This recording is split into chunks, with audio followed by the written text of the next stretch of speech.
Les douanes mettaient la main sur un trafiquant de drogue dure de cocaïne en provenance d'Addis Abeba, ici à l'aéroport international de Libreville, qu'il avait ingurgité dans son abdomen. Une action de bravoure qui vient ici rappeler le rôle de la douane qui consiste à tenir les frontières, qu'elles soient terrestres, maritimes, physiques ou numériques, afin d'assurer la protection du territoire, des citoyens et des intérêts économiques et financiers nationaux ou communautaires. La valeur après découpe de cette cocaïne vendue sur le marché serait de 600 millions. Il était important pour moi de venir ici pour saluer les équipes, voir comment on peut mieux les encourager pour l'avenir de façon à les doter, les équiper de moyens qui leur permettraient d'être encore plus performants.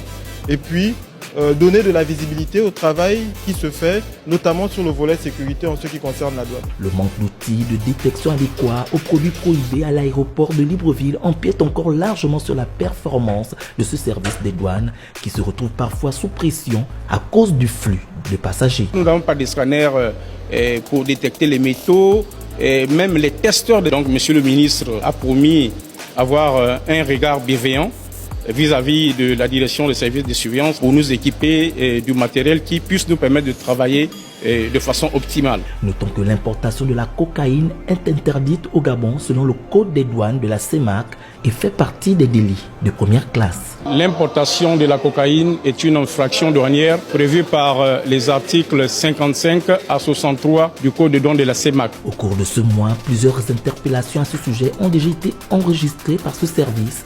La direction des services de surveillance rappelle qu'il est formellement interdit de transporter des drogues, des objets de contrefaçon et des espèces animales ou végétales protégées. Avec l'appui d'un matériel approprié de la tutelle, le service de douane de l'aéroport compte aller encore plus loin dans ses missions.